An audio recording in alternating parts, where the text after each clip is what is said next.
Good morning, students. History Honours 5th semester. আচ্ছা, ডিএসসিতে আজকে আমরা চীন জাপানের ইতিহাসে যে টপিকটা পড়ব তা হচ্ছে ক্যান্টন কমার্শিয়াল সিস্টেম, ক্যান্টন বাণিজ্য ব্যবস্থা। আচ্ছা, ক্যান্টন সবার আগে বলতে হয় ক্যান্টন ছিল চীনের একটি বন্দর।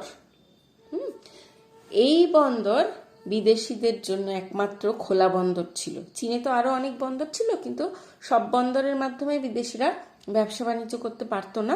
একমাত্র ক্যান্টন বাণিজ্য যে বন্দর ছিল সেটি ছিল বাইরের বিদেশিদের জন্য খোলা। এবং এই যে ক্যান্টন বন্দরের মাধ্যমে যে বৈদেশিক বাণিজ্য পরিচালিত হতো, তার যে টাইম পিরিয়ডটা ছিল সেটি ছিল 1759 থেকে 1842।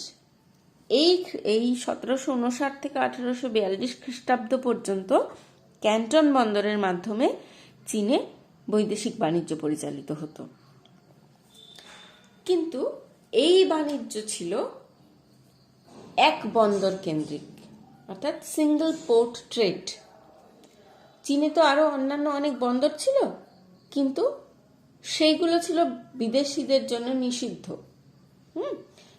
একমাত্র ক্যান্টনই ছিল তাদের জন্য খোলা, যার মাধ্যমে বিদেশিরা বাণিজ্য করত। এছাড়া চীনের যে বিভিন্ন বন্দর ছিল, নিংপো, অ্যাময়, সাংহাই প্রভৃতির সঙ্গে কিন্তু বিদেশিরা বারবার বাণিজ্য করার চেষ্টা করেছে, বাণিজ্য সম্পর্ক গড়ে তোলার চেষ্টা করেছে, কিন্তু তারা ব্যর্থ হয়েছে। একমাত্র ক্যান্টন বন্দর শহরের বাইরে পার্ল নদীর ধারে ছিল, এবং সেখানে বিদেশি বাণিজ্য সংস্থা তাদের বাণিজ্য কুঠিগুলি গড়ে তুলেছিল। আচ্ছা, এই যে বণিকরা ছিল, এরা ছিল হং নামে পরিচিত, HONG, হং। এই হং বণিকরা আবার এই যে কুঠি গড়ে তোলার জন্য জমির খাজনা দিত।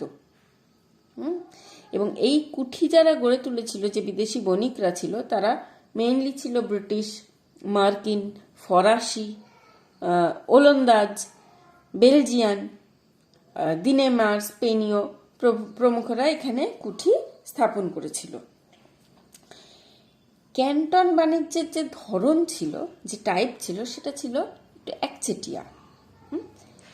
চীনের রাজদরবার 13টি চীনা বাণিজ্য সংস্থাকে ক্যান্টন বন্দরে বাণিজ্য করার একটা একচেটিয়া অধিকার দিয়েছিল। এরা একটি সংস্থা গঠন করেছিল যার নাম ছিল কোহং। এই যে সদস্য কোহং, যে সংস্থা ছিল, এর যে সদস্য ছিল, এদেরকেই বলা হতো হং বণিক। রাজদরবারে এককালীন একটা অর্থ দিত তারা, এই অর্থ দিয়ে বাণিজ্যের অধিকার লাভ করত।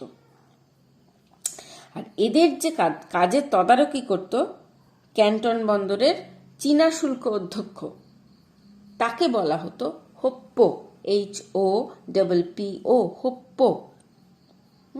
এই হোপ্পোরা আবার হং বণিকদের কাছ থেকে আদায় করত, উৎকোচ বা উপহার যাই বলো, আদায় করত। আর এদের ওপরে যাদের স্থান ছিল, তারা ছিল স্থানীয় গভর্নর জেনারেল। এইবার এই যে ক্যান্টন বন্দরটি চীনের দক্ষিণের, এই বন্দরটি ছিল বহু পুরনো এবং ভৌগোলিক দিক থেকে খুব গুরুত্বপূর্ণ ছিল। পর্তুগিজরা আরো আগে 16 শতকের গোড়ার দিকে এই বন্দরের সঙ্গে বাণিজ্য করত। যে সমস্ত চীনা বণিক বৈদেশিক বাণিজ্যের সঙ্গে যুক্ত ছিল এখানে, তাদের আবার 3টে ভাগ ছিল, 3টে দল ছিল। এক একজনের সঙ্গে ব্যবসা বাণিজ্য করত। যেমন একদল পশ্চিমী বণিকদের সঙ্গে বাণিজ্য করত, আবার আরেকটা দল ছিল যারা দক্ষিণ পূর্ব এশিয়ার দেশগুলির সঙ্গে বাণিজ্য করত। আর থার্ড যে দল ছিল, তৃতীয় দল, তারা উত্তরের ফুকিয়েন ও চাওচায়ের সঙ্গে বাণিজ্য করত। এর আগের দিনও বলেছিলাম যে চীনের ইতিহাসের একটা নাম আমাদের বারবার উঠে আসবে, মনে রাখতে হবে, জ্যাঁ সেনো। ঐতিহাসিক জ্যাঁ সেনো তার মতে তিনি বলেছেন যে এই যে ক্যান্টন বন্দরের বাণিজ্য, এই বাণিজ্যকে ঘিরে চীনা বণিকদের মধ্যে একটি প্রভাবশালী বাণিজ্যিক আভিজাততন্ত্রের আবির্ভাব ঘটেছিল। এই অভিজাতরা কি করত, এরা বাণিজ্যের মানে মেইন যে তাদের যে পরিচালনা, সেটা তারা নিজেদের হাতে রেখেছিল। যেমন বাণিজ্যের পরিমাণ, তার পণ্য মূল্য নির্ধারণ করা, বিদেশিদের কাছ থেকে অগ্রিম আদায় করা, এই ধরনের কাজগুলো এই চীনা বণিকদের সংস্থা কোহং এরাই করত। আর এই বাণিজ্যের সঙ্গে যুক্ত ছিল কম্প্রাডোর ক্লাস, যারা মেইনলি তারা ছিল হিসাব রক্ষক, মহাজন ছিল, এবং ক্লার্ক করণিক, করণিকও ছিল। বিদেশিদের যে সবাই সরাসরি বাণিজ্য করতে এমন কিন্তু না। যেমন ইস্ট ইন্ডিয়া কোম্পানি ছিল তখন, ইস্ট ইন্ডিয়া কোম্পানি নিজে বাণিজ্য করত এবং অন্যকে বাণিজ্য করার অনুমতিও দিত। এই কোম্পানির জাহাজের ক্যাপ্টেন বা নাবিক এরা কি করতো, কিছু কিছু ব্যক্তিগত ব্যবসা করতে পারত, এবং এই কোম্পানির যেসব কর্মচারী ক্যান্টনে থাকতো তারাও ব্যক্তিগত বাণিজ্যের সুযোগ পেত। আচ্ছা, এবার চীনে একটা পূর্ব থেকেই একটা প্রচলিত প্রথা ছিল নজরানা। নজরানা প্রথাটা কি ছিল? নজরানা প্রথা ছিল যে সম্রাটকে উপঢৌকন দিয়ে খুশি করা একটা ব্যাপার। তো এই যে নজরানা প্রথা ছিল, এর থেকে উদ্ভূত এক বাণিজ্যের রূপ হলো এই ক্যান্টন বাণিজ্য। চীন নিজেকে সবসময় সব দিক থেকে একটা স্বয়ং সম্পূর্ণ দেশ বলে গণ্য করত, মানে আমার কাউকে প্রয়োজন নেই, আমি একাই 100 আর কি, এইরকম। বিদেশি কোনো পণ্যের প্রতি তার কোনো আকর্ষণ ছিল না। এমনকি নতুন প্রযুক্তিগত যে উৎপাদন, তাও চীনকে আকৃষ্ট করতে পারেনি। চীনা দরবার ক্যান্টন বাণিজ্যকে কখনো বিদেশিদের অধিকার হিসেবে গণ্য করেনি। মানে তাদের রাজার দান আমাদের রাজা দয়া করে দিয়েছে করতে, তাই তারা করছে, মানে এটা তাদের অধিকার না। কোনো কারণে যদি নিয়ম নীতি রীতি একটু থেকে বিদেশিরা যদি একটু বিচ্যুত হয়, তাহলেই তাদেরকে বাতিল করা হবে, এরকম একটা ব্যাপার কিন্তু ছিল। আচ্ছা, এইবার এই যে ক্যান্টনে চীনা বণিকদের যে মানে বাইরের লোকদের দিতে হতো চীনা বণিকদের দিতে হতো পণ্য, ওজন বাবদ পারিশ্রমিক, উপহার আর বাণিজ্য শুল্ক তো ছিলই তার সাথে। তো এই সব উপহারের এক অংশ সম্রাট ও উচ্চপদস্থ কর্মচারীরা পেত। আর ক্যান্টন বন্দরে কর্মরত বিদেশিদের কয়েকটি আরোপিত শর্তাবলী মেনে চলতে হতো। যেমন অদ্ভুত শর্ত, বিদেশিরা তাদের কুঠির বাইরে যেতে পারবে না, মানে কুঠির ভেতরেই তাদেরকে থাকতে হবে। সরাসরি কর্তৃপক্ষের সঙ্গে তারা যোগাযোগ করতে পারত না। আবার বাণিজ্য কাজ শেষ হলে তাদের বন্দর ছেড়ে চলে যেতে হতো। বিদেশি যে কুঠিগুলি ছিল তাতে মহিলাদের নিযুক্ত করার বা অস্ত্র রাখার সেসব অধিকার ছিল না। কোনো কাজ যদি আপত্তিকর মনে হতো বা সেরকম কিছু মানে প্রচলিত রীতির বাইরে মনে হতো, তাহলে চীনের আইন অনুযায়ী বিচার হতো। বিদেশিরা নৌকা করে বন্দরের নদীতে স্বাধীনভাবে ঘোরাফেরা করতে পারতেন না। মানে সব কিছুতেই কিন্তু একটা বিধিনিষেধের ব্যাপার ছিল। এবার অষ্টাদশ শতকের শেষ দিকে ক্যান্টন বন্দরকে ঘিরে বিদেশিদের নানা অসুবিধা আপত্তি এসব দেখা দেয়, কিন্তু তা সত্ত্বেও চীন, ভারত আর ইংল্যান্ডের মধ্যে এক সমৃদ্ধ বাণিজ্যের উদ্ভব ও সম্প্রসারণ ঘটে। ক্যান্টন বাণিজ্যের বেশিরভাগই কিন্তু ছিল ইংল্যান্ডের সঙ্গে। চীন থেকে ইংরেজ বণিকরা চা কিনত। ইউরোপে চায়ের, বিশেষ করে কালো চায়ের বিপুল চাহিদা ছিল। আর চীনের রপ্তানিযোগ্য অন্য উৎপাদিত যে পণ্যগুলি ছিল তার মধ্যে ছিল কাঁচা রেশম, পার্সেলেনের বাসনপত্র, সুতি বস্ত্র, তাছাড়াও কিছু কুটির শিল্পজাত পণ্য। এবার চীন বাণিজ্যের মধ্যে দিয়ে কোম্পানি অষ্টাদশ শতকের শেষ দিকে মানে বাণিজ্যকে কিছুটা হলেও তার বিনিময়ের মাধ্যমে নিজের সমস্যা মিটিয়েছিল। ক্যান্টন বাণিজ্য ধীরে ধীরে বাড়তে শুরু করে। 1751 খ্রিস্টাব্দে এই বন্দরে এসেছিল মোট 19টি বিদেশি জাহাজ, আর সেটাই 1792 খ্রিস্টাব্দে গিয়ে দাঁড়ায় 57টা। এবার বিদেশিরা চীনে যা যা নিয়ে আসতো তার মধ্যে ছিল পশমি কাপড়, দস্তা, টিন, লোহা, তামা, লিনেন, হ্যাঁ, আর ইউরোপীয় যে সদ্য প্রস্তুত কোনো যদি যন্ত্রপাতি থাকতো সেগুলো। আর ইংরেজ বণিকরা এখানে আমদানি করত ভারতের সুতো, হাতির দাঁত, চন্দন কাঠ, রূপো, আর সব থেকে যেটা মানে পরবর্তীকালে আমরা আসব, যেটাকে ঘিরে ইতিহাস পাল্টে যায় প্রায় চীনের, তা হলো আফিম। এই আফিমের আমদানি উত্তরোত্তর বাড়তে শুরু করে এবং তা নিয়ে চীনাদের সঙ্গে বিরোধ শুরু হয়, সেটা পরে আমরা আসব।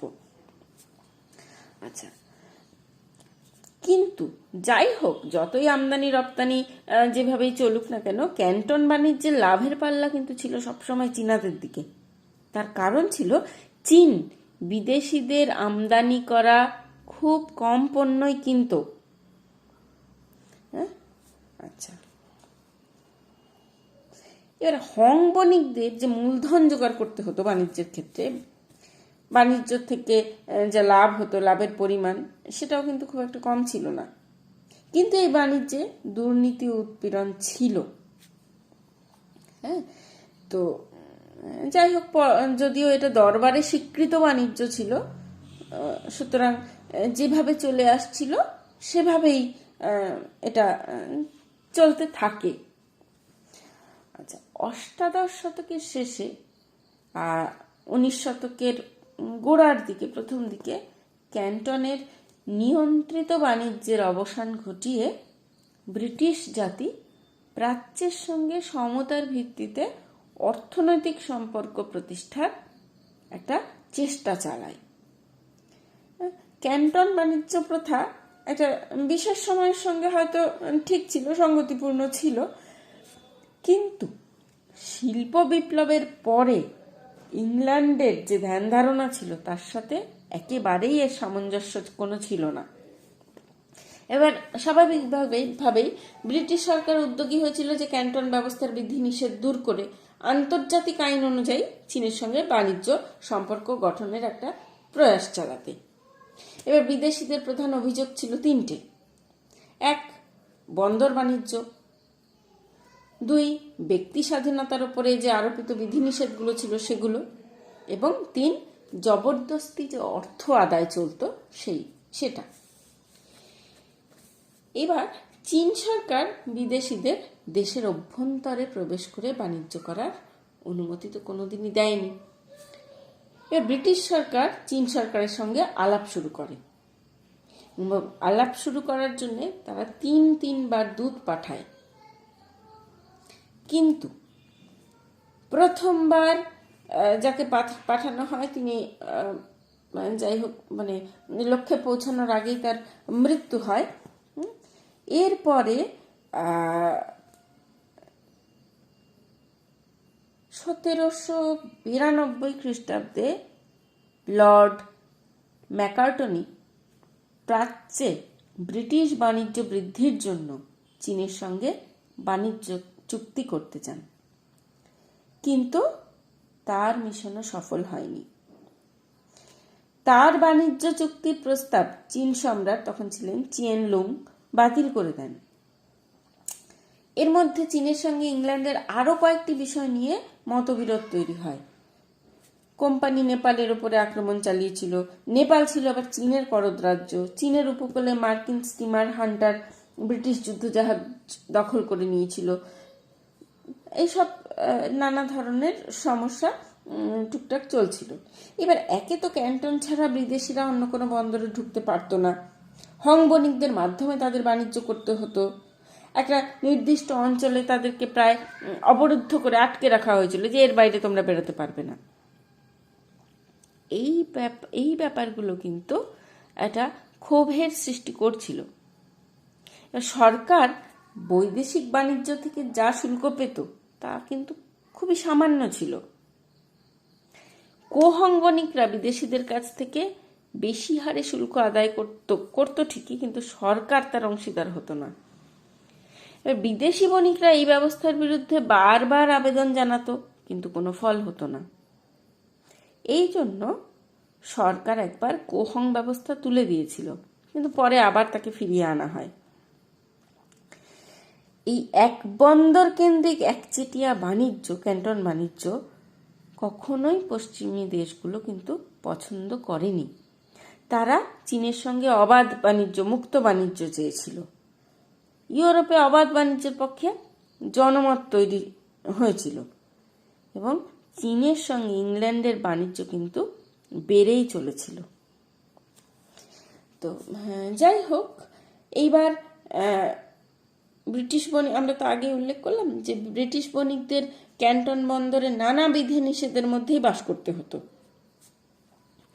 এবার স্বাভাবিক, স্বাধীনভাবে যেহেতু তারা কাজ করতে পারতো না, সেহেতু এইসব ব্যাপারেও তাদের যে খুব বেশি মনোপুত হতো তাও না। মত পার্থক্য, একটা দৃষ্টিভঙ্গির একটা মৌলিক পার্থক্য তৈরি হয়েছিল।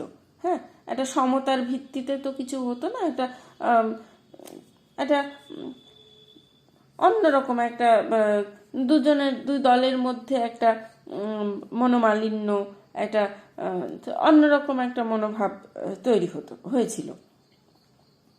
19 শতকের গোড়ার দিকে চীনের সঙ্গে কোম্পানির বাণিজ্য বেশ দ্রুত গতিতে বেড়েছিল। 1820 খ্রিস্টাব্দ নাগাদ ক্যান্টন বাণিজ্যে বেসরকারি বণিকদের প্রাধান্য কিন্তু স্থাপিত হয়। এবার তারা ইংরেজ কোম্পানির একচেটিয়া অধিকার তুলে দিতে বলেছিল। আফিম আমদানি, সব আমদানি পণ্যের উপরে স্থান করে নিয়েছিল এই আফিম। ক্যান্টন বাণিজ্যের দুটো বৈশিষ্ট্য, একচেটিয়া নিয়ন্ত্রিত বাণিজ্য আর ক্রমবর্ধমান আফিম আমদানি। এই দুটো, প্রথমে বলেছিলাম যে আফিম পরবর্তীকালে একটা আলাদাই আর কি প্রভাব ফেলেছিল, প্রভাব এবং প্রসার যাই বলো না কেন, এবং এই আফিমের হাত ধরেই কিন্তু ক্যান্টন বাণিজ্য প্রথার পতন ঘটেছিল। এই হচ্ছে ক্যান্টন বাণিজ্য সিস্টেম, ক্যান্টন ট্রেড। সাধারণত ক্যান্টন ট্রেড একটা ফ্ল্যাট কোশ্চেন, এখান থেকে বিশেষ আলাদা কিছু আসে না। 10 নম্বরের জন্যই তোমাদের ক্যান্টন ট্রেড সিস্টেমটা ইম্পর্টেন্ট। তো আশা করি বুঝতে পেরেছো। কোথাও সমস্যা থাকলে পরে যোগাযোগ করবো। আজকের মতো এইটুকুই। Thank you.